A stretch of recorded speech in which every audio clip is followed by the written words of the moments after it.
할렐루야. 오늘은 복음 콜론을 한 다음에 예수님이 부활하셨습니다. 제목으로 함께 말씀을 나누겠습니다. 복음, 예수님이 부활하셨습니다. 고린도 지역, 이 지역은 당시에 최고의 문화와 지성이 있는 도시였습니다. 지금까지도 영향을 끼치고 있는 헬라 철학, 헬라 문화가 융성했던 지역이 바로 이 지역입니다. 철학과 지성의 도시, 문화의 도시가 바로 고린도입니다. 가장 최신의 문화, 지성이라 할지라도 곧 유행은 변합니다. 지금 유행하는 노래, 영화, 문화, 우리가 알고 있는 모든 것이 다 다른 것으로 곧 바뀝니다. 다 다른 것으로 대체됩니다. 세상은 계속해서 변하지요. 그러나 변하지 않는 유일한 것이 있는데 그것이 바로 복음입니다. 복음 이외에는 다 변합니다. 오늘은 복음의 내용에 대하여 말씀에 분명하게 언급하고 있습니다. 오늘 3절에서 8절까지의 말씀을 같이 한번 보시죠. 3절 말씀 보면 내가 받은 것을 너희에게 전하였노니 이것이 바로 복음인데 이는 성경대로, 가장 먼저 성경대로, 이 복음은 성경대로입니다. 다르게 성경대로 하나님께서 성경에 말씀하신 대로 그대로 예수님이 오셨고 그대로 다 이루어졌다는 것이 바로 복음입니다. 성경대로입니다. 그래서 첫 번째는 성경대로, 하나님의 말씀대로 예수님이 십자가에 죽으시고 그리고 3일 만에 다시 부활하셨습니다. 그리고 두 번째 보세요. 우리 4절부터 보면 장사 진행바 되셨다가 성경대로, 여기 또 나오죠. 성경대로 3일 만에 다시 살아나사 게바에게 보이시고 이후에 12 제자에게와 그 후에 500의 형제에게 일시에 보이셨나니 그 중에 지금까지 대다수는 살아있고 어떤 사람은 잠들었으며 예수님께서, 부활하신 예수님께서 모든 수많은 사람들에게 보여주셨다. 부활하신 몸을 보여주셨다는 말씀입니다. 이것은 복음의 확실한 증거입니다. 부활하신 예수님께서 많은 사람들에게 그 부활의 몸을 보여주시고 함께 식사하시고 함께 대화하셨습니다. 이것은 확실한 부활의 증거입니다. 부활의 증인들이 한 명, 두 명이 아닙니다. 한 명, 두 명, 세 명만 있어도 확실한 증거고 증인입니다. 그런데 성경은, 하나님께서는 수많은 500여 형제와 예수님의 제자들 모두를 증인으로 제시하고 있습니다. 이 이외에 이것보다 더 큰 증거가 어디에 있겠습니까? 확실한 부활의 증거입니다. 여러분, 세상의 모든 것은 다 변합니다. 그러나 유일하게 복음은 변하지 않습니다. 갈수록 빠르게 변하는 세상입니다. 갈수록 빠르게 변하는 이 세상 가운데 젊은 세대일수록 더 불안함을 느끼고 있습니다.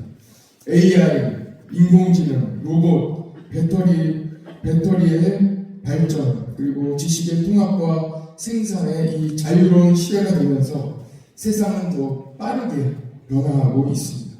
그래서 더 불안합니다. 모든 것이 다 지금 내가 바라보고 있는 것이 없어질 가능성이 있고 변화할 가능성이 있기 때문에 과연 내가 이 길을 가야 되는지 문의하며 질문하며 여러모로 불안해하고 있습니다. 직업이 바뀌고 있습니다. 직업의 패러다임이 다 바뀌고 있습니다. 바뀌려는 조짐이 다 여러 곳에서 생기고 있기 때문에 다음 세대는 더 큰 불안을 갖고 있습니다. 그러나 세상의 모든 것이 변해도 복음은 변하지 않습니다. 고린도 지역은 지식과 지성의 중심지였습니다. 고린도 교회는 철학과 이 이성, 역사의 한복판에 서 있었습니다. 우리는 하나님을 더 알기 위하여 성경을 많이 읽어야 할 뿐만 아니라 또한 여러 지식들, 언어, 철학, 역사, 수학, 문학, 다양한 분야의 학문을 열심히 공부해야 합니다. 그래서 하나님을 더 잘 알아가도록, 성경을 더 확실하게, 더 폭넓게, 더 깊이 있게 이해할 수 있도록 우리는 끊임없이 연구하고 공부해야 합니다. 그러나 배우면 배울수록, 책을 많이 읽을수록 경험이 더 많이 쌓일수록 더 하나님 앞에, 성경 앞에, 말씀 앞에 겸손하게 하나님의 도우심을 구해야 합니다. 예를 들어 문학을 열심히 공부하십시오. 열심히 문학을 공부해서 다양한 문학의 형식을 통하여 하나님이 우리에게 주신 이 말씀 속에 다양한 형식으로 말씀하고 있다는 것을 알 수 있어야 합니다. 다양한 문학의 형식을 통하여 우리에게 말씀하고 있구나. 그래서 때로는 이런 형식으로, 때로는 저런 형식으로, 다양한 문학의 형식으로 우리에게 말씀하고 계시는 풍성한 하나님의 말씀을 깨닫고 알 수 있어야 합니다. 어떻게 하나님의 말씀을, 어떻게 하나님을 인간의 언어에 다 담을 수 있겠습니까? 그래서 하나님은 성경 말씀 속에도 역사와 문학과 시와 논설과 이야기와 수많은 문학의 형식을 빌어 다양한 형식을 통하여 우리에게 말씀하고 계신 것입니다. 이 복음을, 하나님의 말씀을 한 병에 담는 것이 아니라 다양한 문학의 형식으로 담아 우리에게 전해 주셨습니다. 그래서 때로는 우리는 시편을 읽으며 바다보다도 깊은 하나님의 은혜를 느낄 수 있습니다.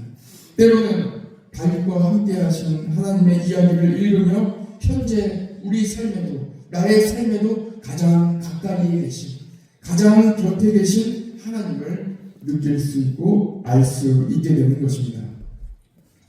여러분, 발전하는 이 시대와 과학의 시대 가운데 열심히 공부하시되 하나님 앞에 겸손하시기를 바랍니다. 그러나 교만하게 되면 어떻게 되겠습니까?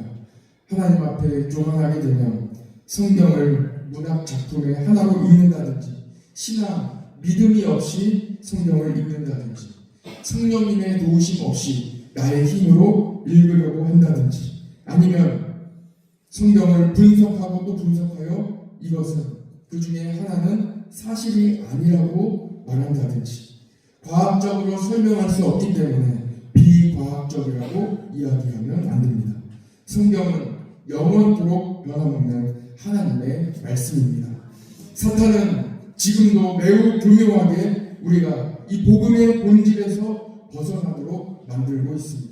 그 중에 하나가 바로 오늘 본문에 나와 있는 말씀입니다. 12절 말씀을 같이 한번 보시죠. 12절 말씀 같이 한번 읽어봅시다. 시작. 그리스도께서 죽은 자 가운데서 다시 살아나셨다 전파되었거늘 너희 중에서 어떤 사람들은 어찌하여 죽은 자 가운데서 부활이 없다 하느냐. 보십시오. 너희 중에서, 예수님을 믿는 사람들 중에서, 교회에 나오는 사람들 중에서, 성도 중에서, 중직자 중에서, 교회에 나오는 사람, 우리 한 가족 중에서 있다. 부활을 부정하는 사람이 있었다는 것. 고린도 교회 교인 중에서 부활이 없다고 말하는 사람이 있었다는 것입니다. 다른 데서 있는 것이 아닙니다. 예수님을 믿지 않는 사람, 교회에 다니지 않는 사람 중에 이런 주장을 하는 것이 아니라 바로 성도 중에, 교회에 다니고 있는 사람 중에서 부활이 없다고 주장하는 사람이 있었다는 것입니다. 복음은 예수님에 대한 전체를 담고 있습니다. 예수님 자체가 바로 복음입니다. 그 중에 하나라도 부정하거나 빼면 안 됩니다. 변질시키면 안 됩니다. 예수님 자체가 바로 복음입니다. 먼저 예수님은 그리스도이시고 하나님의 아들이심을 고백하는 것이 바로 복음입니다. 또한 예수님은 태초 전부터 하나님과 함께 계셨고 하나님 본체이시고 하나님 자체이시며 이 땅에 아기 예수님으로 오셨고 우리를 위하여 십자가에 달려 죽으셨고 3일 만에 다시 부활하셨습니다. 이것이 바로 복음입니다. 그 후에 부활하신 이후에 500여 형제들과 또한 제자들에게 보이시고 또 사람들이 많이 보는 앞에서 부활하신 지 40일 만에 많은 사람이 보는 앞에서 하늘로 올라가셨습니다. 이것이 복음입니다. 또한 올라가셨을 뿐만 아니라 다시 보이신 그대로 내려오실 것입니다. 이것이 복음입니다. 뿐만 아니라 예수님이 십자가에서 흘리신 이 보혈의 피가 우리의 죄를 사하여 주십니다. 예수님의 이름으로 우리는 기도할 수 있고 예수님의 이름으로, 예수님의 능력으로 우리는 죄에서 자유함을 얻어 하나님의 자녀가 되었습니다. 그래서 우리는 하나님의 자녀로, 자유함을 가지고 참 자유로 하나님을 예배하며 찬양하며 복음의 사람으로 복음을 전하는, 예수 그리스도를 전하는 새로운 삶을, 전혀 이전과는 다른 새로운 삶을 살 수 있게 되었습니다. 이것이 바로 복음입니다. 예수님에 대한 복음의 메시지 중에 하나라도 빼면 안 됩니다. 특히 그 중에 오늘 말씀은 부활을 빼면 안 된다는 것입니다. 13절 같이 한번 보십시다. 13절. 부활이 없다면 예수님이 다시 살아나지 못하셨을 것입니다. 부활이 없다면 아무것도 안 됩니다. 부활이 없으면 안 됩니다. 그러나 부활하신 예수님을 본 사람들이 지금도 이렇게 살아있다는 것입니다. 당시 예수님의 부활을 본 사람, 부활하신 예수님을 본 500여 형제 중에 몇 사람은 먼저 하늘나라에 갔지만 그 이외에 많은 사람들, 수많은 사람들이 이렇게 눈을 부릅뜨고 있는데 부활이 없다고 말하면 너희들은 도대체 누구냐 하고 방문하고 있는 것입니다. 14절의 말씀을 보십시오. 부활이 없다면 우리가 전파하는 이 믿음 자체가 다 헛것이 된다는 것. 부활이 없다면 믿음이 헛된 것이라는 것입니다. 부활이 없다면 우리가 무엇을 믿는다는 말입니다. 15절도 보십시오. 부활이 없다면 하나님이 예수님을 다시 살리지 않으셨다는 것이냐 하고 반문하고 있습니다. 하나님이 예수님을 살리시고 그 능력이 있으신 분, 천하 만물을 다 창조하신 하나님이신데 어떻게 부활의 능력이 하나님께 없다고 말할 수 있겠느냐. 17절도 보십시오. 부활이 없다면 어찌 죄의 문제가 해결될 수 있겠느냐고 말하고 있습니다. 여러분, 죄의 문제를 예수님께서 다 해결해 주셨습니다. 누구도 해결할 수 없는 이 죄의 문제를 예수 그리스도의 보혈의 은혜로 해결해 주셨습니다. 그렇다면 부활이 없다고 어떻게 이야기할 수 있겠습니까? 여러분, 부활은 반대로 이야기하면 부활은 믿음입니다. 부활은 믿음을 또한 성장시킵니다. 부활의 신앙은 영원한 소망을 줍니다. 부활 이외에 어떻게 우리에게 소망을 주실 수 있겠습니까? 부활의 신앙은 영적인 세계를 보게 합니다. 이 세상만 바라보고 살아가는 성도가 아니라 부활이 있기 때문에 우리가 결국 우리도 몸으로 부활할 것이기 때문에 영적인 세계를 바라보게 한다는 것입니다. 오늘은 두 가지 짐을 함께 나누고 있습니다. 잘 한번 들어보십시오. 첫 번째, 세상은 다 변해도 복음은 변하지 않는다는 것입니다. 과학이 발전하고 인공지능 시대가 되어 세계가 변하고 직업이 다 변할지라도 모든 것이 다 없어지고 새로 생기는 변화 가운데 있을지라도 예수님이 부활하신 사실은 변하지 않습니다. 복음은 변하지 않습니다. 두 번째입니다. 부활은 온전히 하나님의 능력입니다. 그래서 부활은 인간의 지식으로 설명할 수 없습니다. 사람이 다 설명할 수 있다면 그것이 능력이겠습니까? 설명할 수 없습니다. 왜냐하면 하나님의 능력이기 때문입니다. 사람이 이해하고 설명할 수 있다면 그 부활은 이미 사람의 능력이 될 것입니다. 그러나 예수님이 부활하셨고 예수님이 다시 재림하실 때 성도들의 육체가 완전한 몸으로 부활할 것입니다. 우리는 오늘 다시 복음의 본질로 돌아갑니다. 사탄은 모든 지식과 과학의 발전을 사용하여 이 복음의 내용 중에서 하나라도 빼거나 변질시키려고 노력하고 있습니다. 오늘 고린도 교회는 그 중에 부활이 없다고 말하는 성도가 있었습니다. 그들이 왜 부활이 없다고 말했습니까? 왜 그들은 부활이 없다고 말했겠습니까? 두 가지 도전에 직면해 있기 때문입니다. 첫 번째입니다. 이 시대에도 우리는 이 두 가지 도전에 직면해 있습니다. 잘 들어보십시오. 첫 번째입니다. 어떤 도전이 있습니까? 하나님보다 자신을 드러내려고 하는 유혹 가운데 있습니다. 왜 부활이 없다고 주장하느냐 하나님보다 결국은 자기 자신을 드러내려고 하는데 목적이 있기 때문입니다. 내가 공부해 봤는데, 내가 역사, 철학, 과학을 다 아는데, 내가 학위가 있는데, 내가 다 해봤는데, 내가 아는 한에 부활은 없다고 주장하는 것입니다. 부활이 없다는 결론에 이르렀다는 것입니다. 누가요? 자기요. 하나님보다 자기 자신을 더 높이는 이 목적이 있는 것입니다. 정확히 사탄의 전략에 완전히 사로잡혀 당한 것입니다. 하나님의 자리에 나를 앉히고 교만하게 된 것입니다. 그러나 부활이 없다면 소망은 어디에 있으며 기도의 능력과 기도의 응답은 도대체 어디로부터 온다는 말입니까? 기도로 치료받고 수많은 기적을 지금도 경험하고 있는데 이것을 어떻게 설명하고 어떻게 이야기할 수 있겠습니까? 우리는 하나님께 소망을 두고 오직 예수 그리스도 의지하시기를 축복합니다. 두 번째입니다. 천국보다 이 땅에 소망을 두면 부활을 부정하게 됩니다. 사두개인들이 그랬습니다. 그들은 정치, 종교, 교육, 경제, 당시 모든 분야에서 최상위, 최고의 사람들로 구성되어 있었습니다. 자기들끼리 모인 거예요.